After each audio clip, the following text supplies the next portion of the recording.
यंदा 2026मध्ये एक अत्यंत दुर्मिळ आणि शुभ योगायोग जुळून आलेला आहे. येत्या 14 सप्टेंबर 2026 वार सोमवार या दिवशी हरतालिका आणि गणेश चतुर्थी हे दोन्ही सण एकाच दिवशी आले आहेत. एकाच दिवशी हरतालिका आणि श्री गणेशाचे आगमन होणार असल्यामुळे घरोघरी प्रचंड घाईगडबड होणार आहे.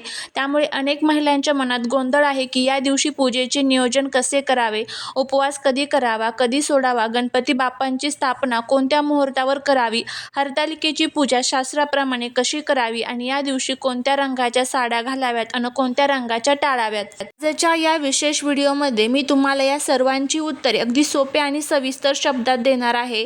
व्हिडिओ अगदी शेवटपर्यंत नक्की पाहणे. आवडल्यास चॅनलला सबस्क्राईब करायला विसरू नका. कमेंटमध्ये ओम हरतालिका देवे नमो नमः लिहायला विसरू नका, जेणेकरून हरतालिका देवीची तुमच्या कुटुंबावर, मुलांवर अगदी भरभरून अशी कृपा होईल. चला तर मग लगेचच आपल्या व्हिडिओला सुरुवात करूया. 14 सप्टेंबर रोजी सोमवार, तृतीया आणि चतुर्थी या दोन्ही तिथींचे सुंदर मिलन होत आहे. अशा वेळी घरातील वातावरण मंगलमय ठेवण्यासाठी आदल्या दिवशी सर्व नियोजन करून ठेवावे. सकाळी लवकर उठून घर स्वच्छ करावे आणि स्नानादी कर्म उरकून घ्यावीत. सर्वात आधी हरतालिकेच्या व्रताचा संकल्प करावा आणि सकाळी 9 वाजेच्या आधीच हरतालिकेची पूजा संपन्न करावी. हरतालिकेची पूजा उरकल्यानंतर मग तुम्ही गणपती बाप्पांची स्थापना करण्यासाठी आता सुरुवात करू शकता. ज्यामध्ये तुम्हाला शक्य असेल तर सकाळी करा, संध्याकाळी करा, दुपारी करा, जेव्हा तुम्हाला वेळ भेटेल ना तर तेव्हा तुम्ही गणपती बाप्पांची स्थापना जी आहे तर ती करू शकता. त्यानंतर तुम्हाला दिवसभर मन शांत ठेवायचे आहे, नामस्मरण करत राहायचे आणि घरात प्रसन्न वातावरण ठेवायचे आहे. या दिवशी घरातील कोणाशी वादविवाद किंवा भांडण करू नये. उपवासाच्या काळात कोणाचीही निंदा या नालस्ती करणे टाळावे. घाई गडबडीत पूजेमध्ये अथवा आचमनात घाई करू नये. घरातील तामसिक अन्न, कांदा, लसूण पूर्णपणे वर्ज्य ठेवावा. पूजा करताना ऐनवेळी धावपळ होऊ नये म्हणून हे साहित्य आदल्या दिवशीच एकत्र करून ठेवावे. वाळू किंवा नदीची माती महादेव बनवण्यासाठी माता पार्वती आणि सखी यांची छोटी प्रतिमा किंवा मग त्याच्या मातीपासूनच तुम्ही हे जी प्रतिमा आहे तर ती तयार करू शकता. बेलपत्र, शमीची पाने, आघाडा, केळीचे खांब किंवा पाने, आंब्याचे तोरण, पांढरी व लाल फुले, सौभाग्य अलंकारामध्ये हिरव्या बांगड्या, काळे मणी, फणी, आरसा, हळद कुंकू आणि लाल हिरवे वस्त्र हे सर्व तुम्हाला पाहिजे. त्याचबरोबर विड्याची पाने, सुपाऱ्या, बदाम, नाणी, गुलाल, रांगोळी, अक्षदा, चंदन, दूध, दही, तूप, मध, साखरेचं पंचामृत, ताजी फळे, खडीसाखर आणि आरतीसाठी धूप, दीप व कापूर या सर्व वस्तू तुम्हाला या दिवशी पूजेसाठी लागणार आहे.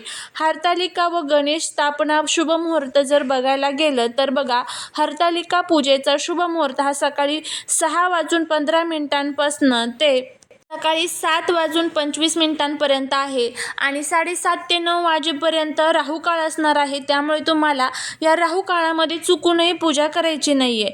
जर या वेळेत तुम्हाला टाईम भेटला नाही तर मग राहुकाळ संपल्यानंतर तुम्ही पूजा करू शकता.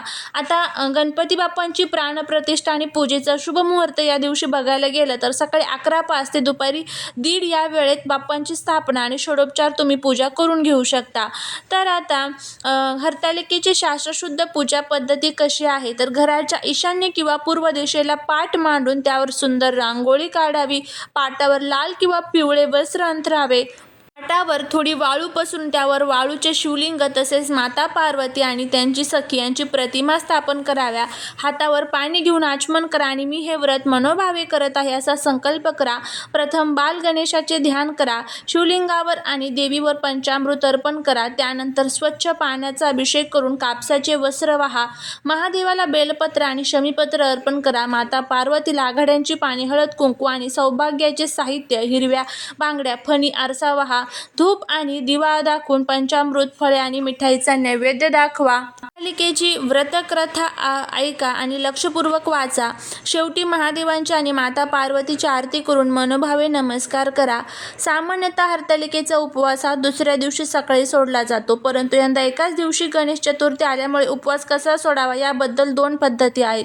ज्या महिलांना आरोग्यविषयक त्रास आहे किंवा निर्जला उपवास झेपत नाही त्यांनी दुपारी श्री गणेशाची स्थापना व पूजनाचा नैवेद्य नैवेद्य दाखवल्यानंतर गणपती बाप्पांची प्रसाद जो आहे तर तो तुम्ही फलाहार किंवा मग सात्विक अन्नाचा प्रसाद म्हणून उपवास सोडू शकता.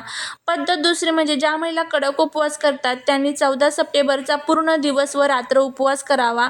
त्यानंतर 15 सप्टेंबरच्या सकाळी सूर्योदयानंतर महादेवाची उत्तर पूजा करून विसर्जन करावे आणि पारणे करावे म्हणजेच उपवास सोडायचा असतो. अशा पद्धतीने आपल्याला हे सर्व जे काही गोष्टी आहेत तर ते या दिवशी आपल्याला पाळायच्या आहेत. तुमच्याकडे जी पद्धत असेल तुमच्या कुलाचारानुसार तुमच्या पद्धतीनुसार तुम्हाला हा उपवास जो आहे तर तो करायचा आहे. आता हरतालिका आणि गणेश चतुर्थीच्या या पवित्र दिवशी योग्य रंगांचे वस्त्र परिधान करणे अत्यंत फलदायी मानले जाते. त्यामध्ये परिधान करण्याचा पहिला जो शुभ रंग आहे तो म्हणजे हिरवा रंग. हिरवा रंग हा अखंड सौभाग्याचे आणि समृद्धीचे प्रतीक आहे. हिरव्या रंगाची साडी आणि हिरव्या बांगड्या परिधान करणे सर्वात उत्तम आहे. त्यानंतर दुसरा जो रंग आहे तो म्हणजे पिवळा रंग. पिवळा रंग हा पवित्रता, ज्ञान आणि आनंदाचे प्रतीक आहे. लाल रंग तिसरा रंग असणार आहे जो शक्ती, उत्साह आणि देवी पार्वतीच्या आशीर्वादांचा रंग आहे. चौथा जो रंग आहे तो म्हणजे गुलाबी रंग जो प्रेम, शांती आणि सकारात्मक ऊर्जेचे प्रतीक आहे. पाचवा जो रंग आहे तो म्हणजे नारंगी म्हणजेच केशरी रंग जो भक्तिभाव आणि मांगल्याचे प्रतीक आहे. यापैकी कोणत्याही रंगाची साडी जी आहे तर ती तुम्ही परिधान करू शकता. पण या साड्या परिधान करत असताना सुद्धा तुम्हाला काही महत्त्वाचे नियम जे आहेत तर ते पाळायचे आहे. आता तुम्ही यापैकी कोणत्या रंगाची साडी परिधान करणार आहात मला नक्की कमेंट करून सांगा. आता हे रंग चुकून आपल्याला घालायचे नाही जे आता अशुभ रंग आहे जे मी आता तुम्हाला सांगणार आहे. ज्यामध्ये पहिला रंग आहे काळा रंग. पूजेमध्ये काळा रंग नकारात्मकता आकर्षित करतो त्यामुळे काळ्या रंगाची साडी किंवा बांगड्या पूर्णपणे टाळाव्यात. दुसरा आहे गडद राखाडी रंग. हा रंग उदासीनतेचे प्रतीक मानला जातो. तिसरा आहे निळा रंग. धार्मिक कार्यात गडद निळा रंग परिधान करणे वर्ज्य मानले जाते. चौथा रंग आहे पांढरा रंग जो सौभाग्यवती महिलांना पूजेच्या वेळी पूर्ण पांढऱ्या रंगाची साडी नेसणे टाळावे. आता तुम्ही म्हणाल की महादेवांच्या पूजेमध्ये तर पांढऱ्या रंगाची साडी चालते पण सांगितल्या पद्धतीने पूर्ण पांढऱ्या रंगाची साडी जी आहे तर ती तुम्हाला या दिवशी घालणे टाळायचे आहे. म्हणजेच काय जर तुमच्याकडे थोडीशी मोती कलरची, क्रीम व्हाईट कलरची किंवा थोड्याशा त्यावरती वेगळ्या बॉर्डर असलेली त्यामध्ये थोडेसे वेगळे अजून पांढऱ्या रंगासोबतच वेगळे रंग आहे तर ते रंग तुम्ही घालू शकता. पण पूर्ण जी सफेद साडी असते बघा त्यावरती काहीच नाही आहे, बॉर्डर नाही आहे, काहीच नाही, अशी पूर्ण प्लेन पांढऱ्या रंगाची जी साडी आहे तर ती चुकूनही तुम्हाला या दिवशी घालायची नाही आहे. तर अशा पद्धतीने हे जे काही नियम आहेत तर ते आपल्याला साड्यांच्या रंगांच्या बाबतीत आपल्याला पाळायचे आहे. आता त्यानंतर पुढचं जे येतं ते म्हणजे बांगड्या. आता बांगड्यांमध्ये तुम्हाला शक्यतो करून हातामध्ये या दिवशी हिरव्या रंगाच्या किंवा लाल रंगाच्या काचेच्याच बांगड्या तुम्हाला घालण्याचा प्रयत्न करायचा आहे. जर तुम्ही काचेच्या बांगड्या घातल्या तर याचा आहे ना आपल्याला चांगला फायदा होतो कारण ते सौभाग्याचं जे प्रतीक मानल्या जातात आणि हरतालिकेची पूजा ही आपल्या पतीला दीर्घायुष्य लाभू दे. त्याचबरोबर कुमारिका मुली हे व्रत का करतात कारण आपल्याला चांगला पती मिळू दे यासाठी. त्यामुळे सौभाग्य अलंकार नक्की पूर्ण आपल्यावरती असायला पाहिजे आणि तेही पूर्ण शास्त्रशुद्ध पद्धतीने. त्यामुळे शक्यतो करून लाल त्याचबरोबर हिरव्या रंगाच्या काचेच्या बांगड्या घाला. प्लॅस्टिकच्या किंवा मेटलच्या बांगड्या घालणं शक्यतो करून तुम्हाला टाळायचं आहे. असे हे छोटे छोटे नियम जे आहेत तर ते तुम्हाला या दिवशी हरतालिकेच्या पूजेमध्ये आपल्याला टाळायचे आहेत आणि काही पाळायचे आहेत. अशी जर पूजा तुम्ही केली तर त्या पूजेचं पूर्ण जे काही फळ आहे तर ते आपल्याला मिळतं आणि आपल्या जीवनातील सर्व दुःख, दोष, संकटे, अडचणी हे पूर्ण दूर होण्यासाठी मदत होत असते. आता बघा आपल्याला आहे ना ही जी नियम आहे जर तुम्हाला पाळता येत नसेल, तुम्हाला शक्य होत नसेल, तुमच्याकडे हे पाळत नसेल, जर तुम्ही नाही पाळले तरी चालेल पण तुमच्या पद्धतीनुसार तुम्ही पूजा जी आहे तर ती करू शकता. यंदा 14 सप्टेंबर 2026 रोजी येणाऱ्या या दुर्मिळ योगायोगाचा योग्य लाभ घ्या. महादेवांचं, माता पार्वती आणि बाप्पांचे एकत्रित आशीर्वाद तुमच्या पाठीशी राहूत हीच प्रार्थना करते. तुम्हाला ही माहिती कशी वाटली मला कमेंट बॉक्समध्ये नक्की कळवा. हा व्हिडिओ तुमच्या मित्रपरिवाराबरोबर, नातेवाईकांसोबत नक्की शेअर करा आणि व्हिडिओ लाईक करा. अशाच नवनवीन माहितीसाठी आपल्या चॅनलला सबस्क्राईब नक्की करा. तुम्हाला सर्वांना हरतालिका आणि गणेश उत्सवाच्या हार्दिक शुभेच्छा. भेटूया पुढच्या एका छानशा नवीन व्हिडिओत एका नवीन माहितीसोबत. तोपर्यंत सर्वांना श्री स्वामी समर्थ.